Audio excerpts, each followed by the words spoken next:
সময়ের কথা। একজন জেলের একটা ছোট্ট পুত্র ছিল। সে ভাবল যে আমি আমার বাবার মতোই মাছ ধরব। তখন সে একটা লাঠি নিল, তাতে দড়ি বাঁধল, আর সেই দড়ির মুখে যে কাঁটা বিঁধে থাকে তাতে চারা ঝুলিয়ে জলে ফেললো আর বসে থাকলো। কিছু সময় পরে জলে একটি তরঙ্গ দেখা গেল। ও বুঝতে পারল খুব বড় একটা মাছ ফাঁদে পড়েছে। ও বল প্রয়োগ করলো, সেটা টানার চেষ্টা করলো।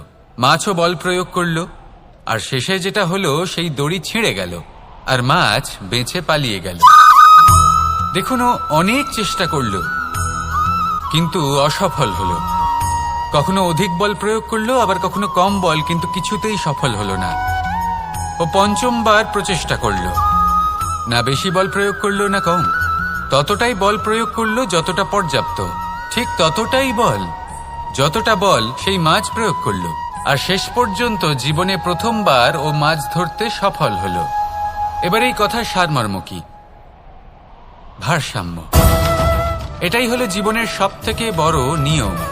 আমাদের সবার জীবনে সমস্যা রয়েছে, কখনো মন দিয়ে ভেবে দেখবেন। জীবনে যদি কোনো ক্ষুদ্র সমস্যা বা ছোট সমস্যা থাকে আর সেটা সমাধান করার জন্য আপনি বেশি চেষ্টা করছেন, তাহলে তার দ্বারা সমাধান হয় না, বরং আরো বিপদ বেড়ে যায়। যখন কোনো বড় সমস্যা থাকে আর আপনি কম চেষ্টা করতে থাকেন, তখন সমাধান হয় না, তা চলতেই থাকে।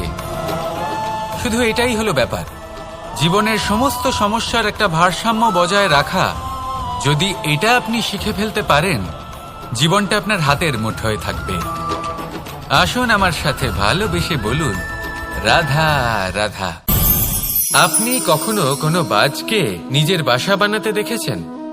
এই বাজ যখনই কোনো বাসা বানায় তখন উঁচু গাছের ডালে বা কোনো পর্বতের শিখরে বাসা বানায়, অনেক উচ্চতায়।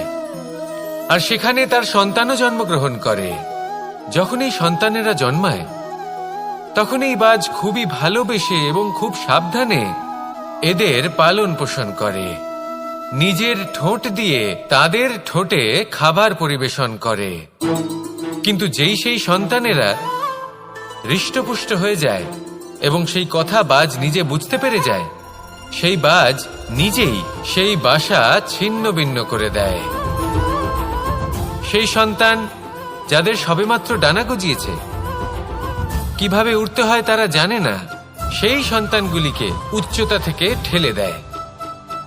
সেই সন্তান প্রথমে ভয়ভীত হয়ে যায়। তারা সামনে মৃত্যুকে দেখতে পেয়ে ভয়ের কারণে তাদের ডানা ঝাপটাতে থাকে। আর সেই প্রক্রিয়াতেই সেই সন্তানগুলি উড়তে শুরু করে দেয়। এবার এই ঘটনায় আমরা কি শিক্ষা পেতে পারি? এটাই, যদি আপনি মাতা পিতা হন তাহলে নিজের সন্তানকে অবশ্যই স্নেহ করুন, কিন্তু তাদেরকে নিজের আঁচলের তলায় বেঁধে রাখবেন না।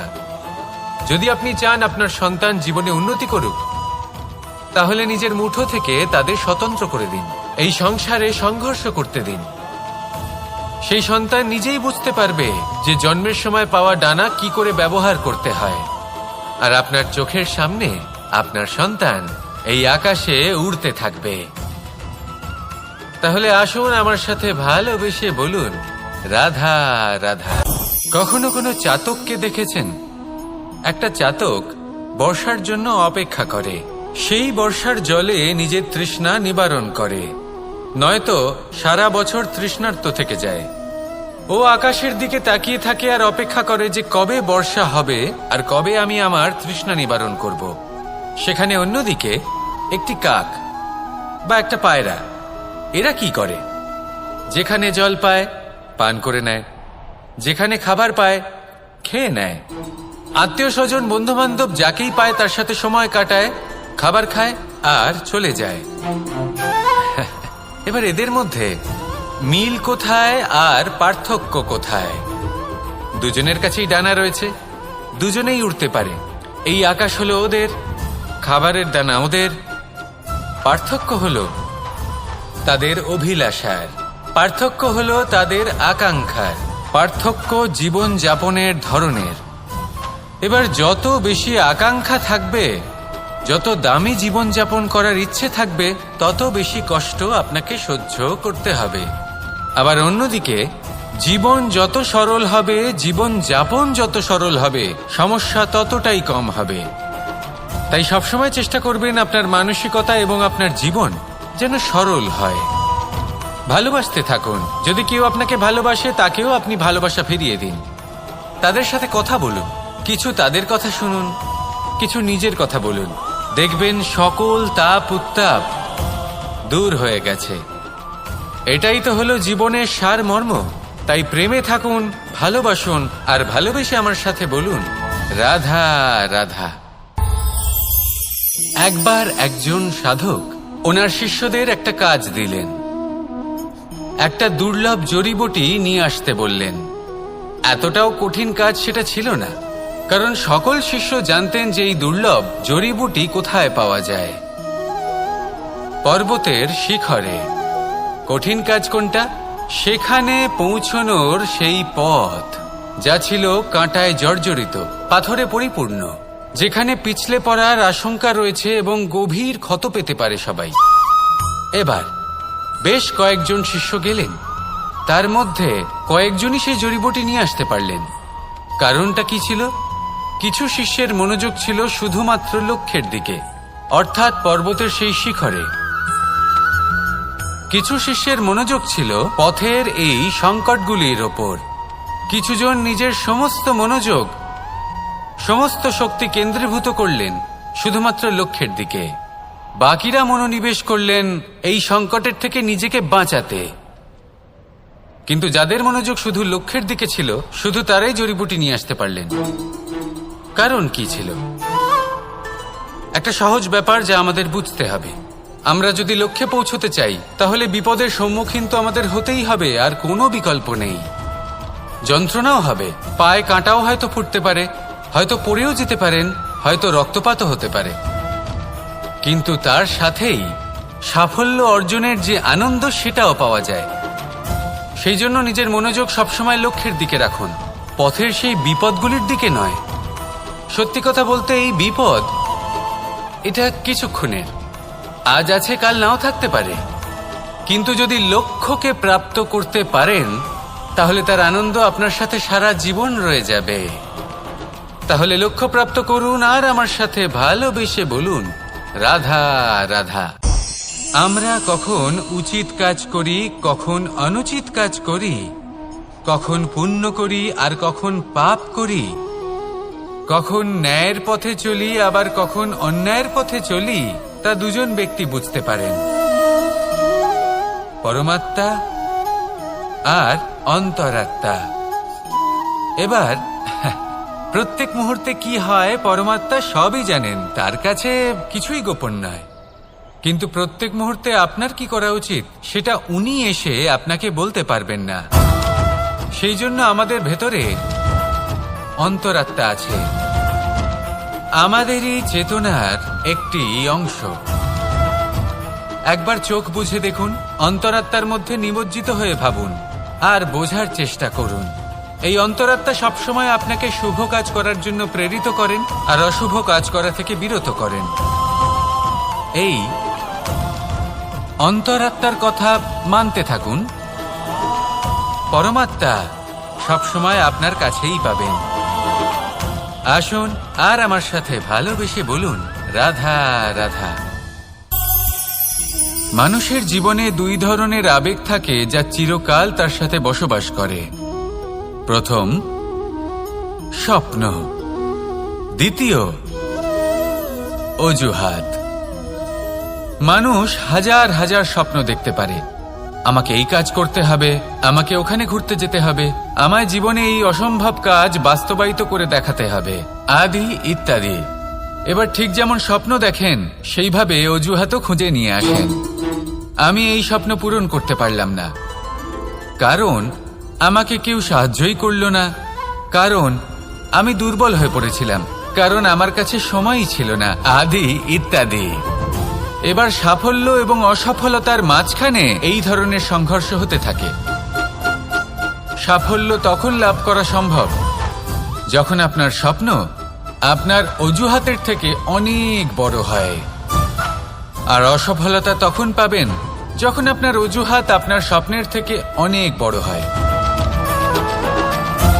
আপনি যদি সাফল্য লাভ করতে চান, তাহলে চেষ্টা করতে থাকুন, পরিশ্রম করুন। যদি অসফল হন তাহলে ভয়ভীত হওয়ার কোনো প্রয়োজন নেই। নিজের ভুল বুঝুন, তাকে শুধরে নিন, আবার চেষ্টা করুন। কিন্তু যদি নিজের জীবনে অজুহাত নিয়ে আসেন, তখন স্বপ্ন কখনো পূরণ হবে না।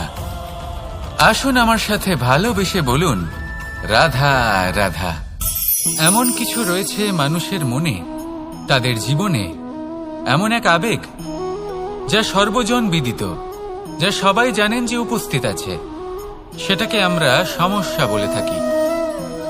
এমনিতে আমরা সকলেই জানি যে এমন কোনো গৃহ নেই যেখানে মৃত্যুর ছায়া পড়েনি, এমন কোনো বৃক্ষ নেই যার দ্বারা ওষুধ তৈরি সম্ভব নয়, এমন কোনো অন্ন নেই যা সময়ের সাথে বিষ বা অমৃতে পরিণত হতে পারে। এবার এই সমস্যাগুলি কোনো ব্যক্তির জন্য সমস্যা হতে পারে, কিন্তু নিজে থেকে এরা কোনো সমস্যাই নয়।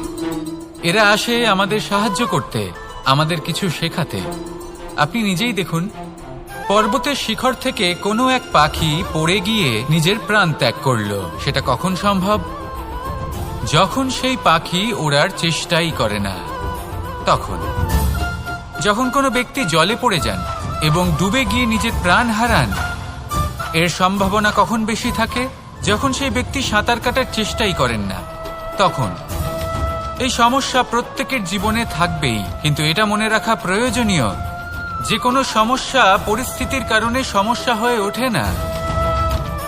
এই পরিস্থিতি যখন আমাদের সামনে আসে, আমাদের তা কঠিন মনে হয়, আমরা নতমস্তক হয়ে পড়ি, ভয়ভীত হয়ে পড়ি, তার সম্মুখীন হতে পারি না। তখন তা সমস্যার রূপ নেয়। দৃঢ় হয়ে দাঁড়িয়ে থাকুন সাহসের সাথে, এই পরিস্থিতিগুলির সম্মুখীন হন। দেখবেন সমস্যা কখন সাফল্যে পরিণত হবে আপনি জানতেই পারবেন না। আসুন আমার সাথে ভালোবেসে বলুন, রাধা রাধা। সময় যা সবকিছুকে সমান করে দিতে পারে, যা সব থেকে বেশি শক্তিশালী, সব থেকে বড় সম্পত্তি, সব থেকে বড় শিক্ষক এবং সব থেকে বড় সুযোগ। এই সময় যখন ভালো যায় তখন তা আপনাকে আমিত্বে মত্ত করে তোলে, অহংকারে নিমজ্জিত করে দেয়। আর যখন খারাপ হয় তখন দুঃখের সাগরে নিজের প্রতি ঘৃণাবোধে নিমজ্জিত করে। তাই এই সময় যা এত শক্তিশালী এক সম্পত্তি, এত মহান একটি ধন, তাকে এমনি এমনি নষ্ট হতে দেবেন না। এই সময়ের সাথে কি করবেন, কিভাবে করবেন তা ভাবতে গিয়ে এবং করতে গিয়ে সময় নষ্ট করবেন না। যদি আপনি এই সময় নষ্ট করেন, তাহলে সময়ও নিশ্চিত করবে যে আপনার সাথে কি করা উচিত। তাই সময়ের সদ্ব্যবহার করুন আর আমার সাথে ভালোবেসে বলুন, রাধা রাধা। আমরা সকলে শক্তি অনুভব করতে চাই। এবার যদি আপনাকে জিজ্ঞেস করা হয় যে সবথেকে বেশি শক্তির অনুভব কোথা থেকে করা সম্ভব, তখন কেউ কেউ বলবেন পুষ্টিকর আহার গ্রহণ করলে, ব্যায়াম করলে, কেউ বলবেন ধন লাভ করলে, বন্ধুদের থেকে, পরিবারের থেকে আদি ইত্যাদি। এইভাবে আপনি শক্তির অনুভব অবশ্যই করতে পারেন, কিন্তু সবথেকে বেশি শক্তির অনুভব যদি আপনি করতে চান তাহলে তা পাবেন শুধু একতার দ্বারা, সংগঠনের দ্বারা। যদি আপনাকে উদাহরণ দিই, নিজের এই হাতটাকে দেখুন, 5টা আঙুল রয়েছে।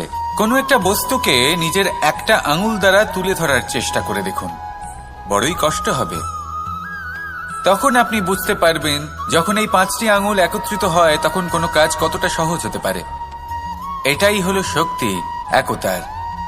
সব থেকে ভালো উদাহরণ যদি আপনাকে দিই, তাহলে বাঁশি। এই বাঁশি থেকে অত্যন্ত মধুর সুর নির্গত হয় যা সবার মন প্রসন্ন করে দেয়। এই কথা সত্যি, কিন্তু এই বাঁশি আমি একটা বা দুটো আঙুল দিয়ে বাজাতে পারবো না। আমাকে প্রত্যেকটা আঙুল ব্যবহার করতেই হবে, তবেই এর থেকে মধুর সুর নির্গত হবে যা সকলকে প্রসন্ন করবে, ঠিক কিনা? ঠিক এইভাবেই যদি আপনি চান যে আপনার জীবনরূপী বাঁশি থেকেও মধুর সুর নির্গত হোক বা সবার মনকে প্রসন্ন করে তুলুক, তাহলে আপনাকেও জীবনে একতা নিয়ে আসতেই হবে। আপনি একাও কর্ম করতে পারেন, পথ চলতেও পারেন, সামনেও এগোতে পারেন, সাফল্যও লাভ করতে পারেন। কিন্তু যখন সকলে একসাথে এগোবেন, সেই পথে চলবেন, সেই কর্মই করবেন, তখন লক্ষ্যে অবশ্যই পৌঁছবেন, সাফল্য অবশ্যই লাভ করবেন। কিন্তু সেই সাফল্য এবং তার আনন্দর সংমিশ্রণটাই একটু অন্যরকম হবে। তাই জীবনে ঐক্যবদ্ধ হন, একসাথে মিলে এগোতে থাকুন আর আমার সাথে ভালোবেসে বলুন রাধা রাধা। জীবনে দুই ধরনের আবেগ রয়েছে যার কোনো মূল্য নেই। আমার কথার অর্থ এটা নয় যে এদের কোনো গুরুত্ব নেই, গুরুত্ব যথেষ্টই রয়েছে, শুধু এদের জন্য আপনাকে কোনো মূল্য দিতে হয় না। প্রথম আবেগ হলো আনন্দ, প্রসন্নতা। এটা আপনি যে কোনো জায়গায় খুঁজে পেতে পারেন যদি আপনি খুঁজে পেতে চান। আপনি কোনো পুষ্পের সৌন্দর্য দেখে প্রসন্ন হতে পারেন, বায়ুর কারণে যখন একটি বৃক্ষ শিহরিত হয় সেটা দেখে আপনি প্রসন্ন হতে পারেন, একটা ছোট্ট শিশুর কলরব শুনেও আপনি প্রসন্ন হতে পারেন, একটা ক্রন্দনরত বালককে হাসিয়ে আপনি প্রসন্ন হতে পারেন। সবকিছু আপনার উপর নির্ভরশীল। সেখানে আরেকটি আবেগ হলো দুশ্চিন্তা। মানুষ বড়ই দুশ্চিন্তা করতে থাকে। আজ আমি এই কাজ করেছি, সেই বিষয়ে চিন্তা। আজ আমি এই কাজ করতে পারিনি, সেই বিষয়ে চিন্তা। কাল আমাকে এই কাজ করতে হবে, সেই নিয়ে চিন্তা। আমি কি সেই কাজটা করতে পারবো, সেই বিষয়েও দুশ্চিন্তা। চিন্তা সর্বত্র রয়েছে, যার জন্য মূল্য দিতে হয় না। যত চান আপনি একত্রিত করতে পারেন। একটা গুরুত্বপূর্ণ কথা মনে রাখবেন, প্রসন্নতা জীবনের একটা নতুন সূত্রপাত। সেখানে দুশ্চিন্তা হলো জীবনের চিতার সমান। এবার এই দুটি আবেগ হলো মূল্যহীন, দুটোই আপনার সামনে আছে। কোনটা চয়ন করবেন আপনি, দুশ্চিন্তা নাকি প্রসন্নতা? সিদ্ধান্ত আপনারই। আসুন আর আমার সাথে ভালোবেসে বলুন রাধা রাধা। ধন, সম্পত্তি, এগুলো আসলে কি? এগুলো শুধু সেই মূল্য যার দ্বারা আমরা কোনো কিছু অর্জন করতে পারি। এবার এই ধনের দ্বারা এই সংসারে অনেক কিছু লাভ করা সম্ভব, কিন্তু সেই সবকিছুই শুধুমাত্র ভৌতিক বস্তুই হবে, ভৌতিক সামগ্রী, ভৌতিক সুবিধা। অর্থাৎ আপনার কাছে যতই ধন থাকুক, তা আপনাকে শান্তির ঘুম এনে দিতে পারবে না, আপনাকে জীবনের বাস্তব সুখের অনুভূতি লাভ করাতে পারবে না, কারণ এগুলো ভৌতিক ধন। এই ভৌতিক বস্তুই অর্জন করাতে সক্ষম। বাস্তবিক ধন কি? যদি এই প্রশ্ন আপনার মনে আসে, তাহলে তার উত্তর আমি আপনাকে দেব একটা উদাহরণের মাধ্যমে। কখনো আপনি শুনে থাকবেন যে একজন পিতা আজীবন অনিষ্ট করেন, অনর্থ করেন, খারাপ কাজ করেন শুধু ধন অর্জনের জন্য। তিনি ভাবেন যে আমি ধন অর্জন করব আর নিজের সন্তানকে একটা উজ্জ্বল ভবিষ্যৎ প্রদান করব, একটা সুখ স্বাচ্ছন্দ্যময় জীবন দান করব। এবার সন্তান যখন জন্ম লাভ করে, তখন সে ভাগ্যের জোরে সেই ধন ভোগ করে। যেরকম সে পায় সেরকমই তার ব্যবহার সে করে।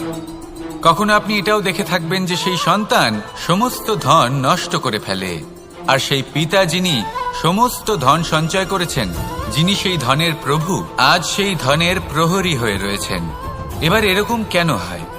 এরকম তখনই হয় যখন সেই পিতা বুঝতেই পারেন না যে তার জীবনের আসল ধন কি। সেই আসল ধন তার সন্তানকে সে দিতেই পারে না। যদি পিতা তার সন্তানকে কর্মের জ্ঞান দিতে পারেন, উচিত কোনটা অনুচিত কোনটা সেই শিক্ষা দিতে পারেন, সংস্কারের প্রকৃত শিক্ষা দিতে পারেন, তবে সেটা ধনের থেকে অনেক বেশি গুরুত্বপূর্ণ। এটাই হলো জীবনের বাস্তব ধন। আপনি সেই কথা তো অবশ্যই শুনে থাকবেন, কুসন্তান হলে ধন সঞ্চয় করে কি হবে, সুসন্তান হলে ধন সঞ্চয় করে কি হবে। সন্তান যদি কুপুত্র হয় তাহলে সব নষ্ট করে ফেলবে, আর সন্তান যদি সুপুত্র হয় তাহলে ধন থাকুক না থাকুক, সে নিজেই কর্মের পথে অগ্রসর হয়ে ধন অর্জন করবে আর নিজের জন্য এক উজ্জ্বল ভবিষ্যৎ গড়ে তুলবে। তাই সন্তানকে সম্পদ দেওয়ার আগে কর্মের জ্ঞান দান করুন, সুশিক্ষা দিন, কারণ এটাই হলো জীবনের প্রকৃত ধন। আসুন আর আমার সাথে ভালোবেসে বলুন রাধা রাধা। বিগত দিনের কিছু কথা মনে পড়ে গেল, এক অদ্ভুত ঘটনা যা অমূল্য শিক্ষা দিয়ে যেতে পারে। বিষয় হলো যক্ষের সাথে যুধিষ্ঠিরের কথোপকথন। একবার যক্ষ যুধিষ্ঠিরকে জিজ্ঞেস করলেন, ওনাকে বললেন যে আমার কিছু প্রশ্নের উত্তর যদি আপনি দিতে পারেন, তাহলে আমি আপনার বাকি ভ্রাতাগণকে আবার জীবিত করে তুলব। সেগুলোর মধ্যে খুব গুরুত্বপূর্ণ আর কঠিন একটা প্রশ্ন ছিল, এই সংসারে সব থেকে শ্রেষ্ঠ আশ্চর্য কোনটি? এই প্রশ্ন আমি আপনাকে জিজ্ঞেস করছি। এবার কেউ বলবেন স্বর্ণ দ্বারা নির্মিত লঙ্কা, এটি হলো সংসারের সব থেকে বড় আশ্চর্য। কেউ বলবেন বরফে ঢাকা সেই পর্বত যা আকাশ স্পর্শ করে। কেউ বলবেন সেই সমুদ্র যার গভীরতা মাপা অসম্ভব ব্যাপার। কেউ বলবেন সেই বায়ু যা আমরা দেখতে পাই না, কিন্তু তা আমাদের জীবন দান করে। সংসারের সব থেকে বড় আশ্চর্য কি, সেই প্রশ্নের উত্তর যুধিষ্ঠির দিয়েছিলেন, আর তা ছিল শ্রেষ্ঠ উত্তর এবং উচিত। উনি বলেছিলেন যে সংসারে প্রতিদিন কোনো ব্যক্তি জন্ম লাভ করেন আর কোনো ব্যক্তি মৃত্যুও লাভ করেন। এবার এই কথাটা সবাই জানেন, সবাই বোঝেন যে যখন জন্মেছি তখন কোনো একদিন আমিও অবশ্যই মৃত্যু লাভ করব। এবার যখন এই কথা প্রত্যেকটা মানুষ জানেন, তখন কেন প্রত্যেক মানুষ এই চিন্তায় থাকেন, এই নিয়ে কষ্ট পান, এই নিয়ে ব্যাকুল হয়ে থাকেন যে উনি একদিন মৃত্যু লাভ করবেন, তার থেকে দূরে পালাতে চেষ্টা করেন? বলেন যে আমি মৃত্যু লাভ করতে চাই না। কেন? যেখানে কোনো না কোনো দিন এটা অবশ্যই হবে। এ হলো ব্রহ্ম সত্য। এই যে ব্যাকুলতা, এই ভয়, এই যন্ত্রণা, এই চিন্তা তার মনকে বাঁচতেই দেয় না, এই জীবন অনুভবই করতে দেয় না। সেই জন্য এই চিন্তা, ব্যাকুলতা, ভয় এসবের কি লাভ? কোনো লাভ নেই। সেই জন্য যতক্ষণ জীবনযাপন করছেন প্রত্যেক মুহূর্ত যেন শ্রেষ্ঠ হয়, আনন্দময় হয়, প্রেমের দ্বারা পরিপূর্ণ হয়, সেই চেষ্টা করুন। চেষ্টা করুন যাতে আপনি যে কাজ করছেন তার দ্বারা যেন অন্যের মঙ্গল হয়। এই প্রচেষ্টাই আপনার জীবনকে প্রসন্নতা আর প্রেম দ্বারা ভরিয়ে তুলবে। এই মন সুপ্রসন্ন হয়ে বলবে রাধা রাধা রাধা রাধা। আপনারা হয়তো ভাবছেন কি আশ্চর্য ব্যাপার, প্রত্যেকবার আমি কথা শেষ হওয়ার পরে রাধা রাধা বলি। এইবার আমি আগেই বলে দিলাম। কারণটা কি? কারণ হলো অত্যন্ত বিশেষ। প্রত্যেকবার কথা সমাপ্ত হবার পরে আপনাদের সবার মধ্যে ভালোবাসা বিতরণ করতে চাই, তাই রাধা রাধা বলি। কিন্তু এইবার এই নতুন এবং বিশেষ সূত্রপাতে প্রথমে প্রেম বিতরণ করা অত্যন্ত আবশ্যক। এবার একটা বিষয় আছে যা জানেন হয়তো সকলেই, কিন্তু বুঝতে খুব কম জন পারেন। এই প্রেম, এই আনন্দ, এই সকল কিছুর সূত্রপাত হয় নিঃস্বার্থ আবেগের দ্বারা। ঠিক যেমন একজন মাতাকেই দেখে নিন। যখনই একজন মাতা সন্তানকে জন্ম দেন, তখন এই সংসার ভুলে যায় যে তার জন্য এটা একটা নতুন জন্ম। কারণ একজন নারী তখন একজন যেগুলি আপনি নিজের মাতার সাথে অতিবাহিত করেছেন, অনুভব করতে পারবেন যে কিভাবে এক মুহূর্তেই এই মন প্রফুল্ল হয়ে ওঠে। এবারের কারণ কি? এর কারণ হলো এই জীবনের আসল দ্বারই হলো মমতা।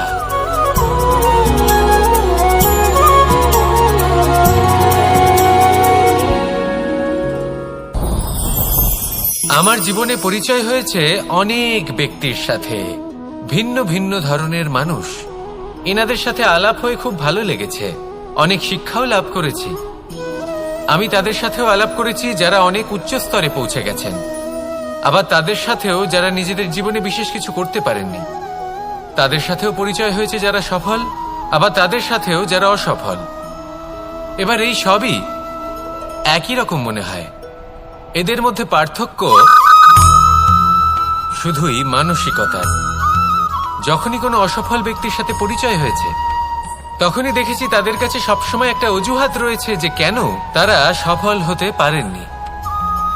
কখনো তারা দোষ দিয়ে থাকেন তাদের ভাগ্যকে, তাদের পরিস্থিতিকে, দোষারোপ করতে থাকেন তাদের মাতা পিতাকে, আত্মীয়দের, বন্ধু বান্ধবদের।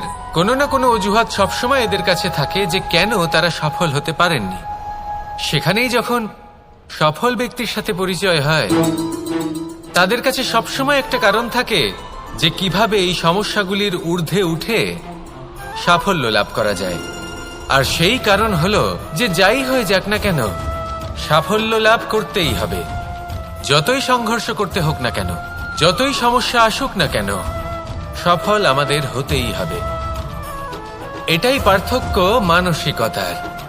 সত্যি কথা বলতে আপনার আজকের এই মানসিকতা হলো আপনার আগামী ভবিষ্যতের ইমারতের ভিত। এই মানসিকতা যতটা প্রবল হবে, যতটা শুভ হবে, আপনার ভবিষ্যৎ ততটাই বিশাল এবং সুন্দর হবে। তাহলে সমস্যার উপর নয়, সাফল্যের উপর মনোযোগ কেন্দ্রীভূত করুন, জীবনে এগোতে থাকুন, আর আমার সাথে ভালোবেসে বলুন রাধা রাধা। অ দিয়ে অন্ত, আ দিয়ে আরম্ভ। এই দুইয়েরই রাশি সমান। যদি আপনি মন দিয়ে দেখেন তবে দেখবেন এদের সম্পর্ক খুবই নিবিড়। কিভাবে? যখন কোনো কিছু শুরু হয় এটা নিশ্চিত হয়ে যায় যে তা সমাপ্তও হবে। আরম্ভই যদি না হয় তার সমাপ্তও হবে না। যা আরম্ভ হয়েছে তার সমাপ্তি হলো অবশ্যম্ভাবী। এটাই হলো প্রকৃতির নিয়ম, একে এড়ানো যায় না। এবার এই কথা আমরা সকলে জানি। এবার মানুষ কি ভাবে যে সমাপ্তির পরে কি হতে পারে, এর উত্তর তাদের কাছে নেই। তাদের উচিত অন্য কোনো বিষয় ভাবা যা বেশি গুরুত্বপূর্ণ। এবার মানুষ এটা জানে না যে মৃত্যুর পরে কি হতে পারে, কিন্তু এই কথা অবশ্যই জানে যে জন্ম থেকে মৃত্যু পর্যন্ত এই সময়, যাকে আমরা জীবন বলে থাকি, এই সময় আমরা কর্ম করতে পারি। এই কথা তো আমরা জানি। তাহলে এমন কি কর্ম করা যেতে পারে যা আমাদের সমাপ্তির পরও আমাদের প্রাসঙ্গিক করে রাখতে পারে, এই বিষয়ে ভাবা উচিত। যে জন্মগ্রহণ করেছে তার মৃত্যু হবেই, এটা সাধারণ বিষয়। কিন্তু ইতিহাস আজও সেই সকল মানুষজনকে স্মরণ করেন যাদের এই সংসার তাদের মৃত্যু নয়, বরং তাদের জীবনকালে যে কর্ম তারা করেছেন তার দ্বারা মনে রাখেন। সেই কর্মের কারণে এই সংসারে তাদের নাম, তাদের কর্ম, তাদের ব্যক্তিত্ব, তাদের কীর্তি অমর হয়ে থাকে এবং থাকবে। আপনার কাছে এতটা সময় নেই যতটা আপনার মনে হচ্ছে আপনার কাছে আছে। সেই জন্য যত শীঘ্র সম্ভব শ্রেষ্ঠ কর্ম করুন, যতটা পারবেন ততটা অধিক সুকর্ম করুন। এই সংসারে নিজেকে অমর করে তুলুন আপনার মৃত্যুর পরেও, আর আমার সাথে ভালোবেসে বলুন রাধা রাধা। দীপাবলি আমাদের সবথেকে বড় উৎসব। শ্রীরাম রাবণকে পরাস্ত করে 14 বছরের বনবাস কাটিয়ে আবার অযোধ্যায় ফিরে এলেন অমাবস্যার রাত্রে। অযোধ্যায় সবাই খুব প্রসন্ন ছিলেন, খুবই উৎসাহিত ছিলেন। অযোধ্যায় সহস্র প্রদীপ প্রজ্বলিত করা হয়েছিল এই উৎসবে। একে আমরা দীপাবলি বলে থাকি। এবার এই বিষয়ে আমরা সকলে জানি। আপনি কি এটা জানেন যে শ্রীরাম বাস্তবে অমাবস্যার এক রাত আগেই অযোধ্যায় পৌঁছে গেছিলেন? সবার সামনে অমাবস্যার রাতে এসেছিলেন। এর কারণ কি?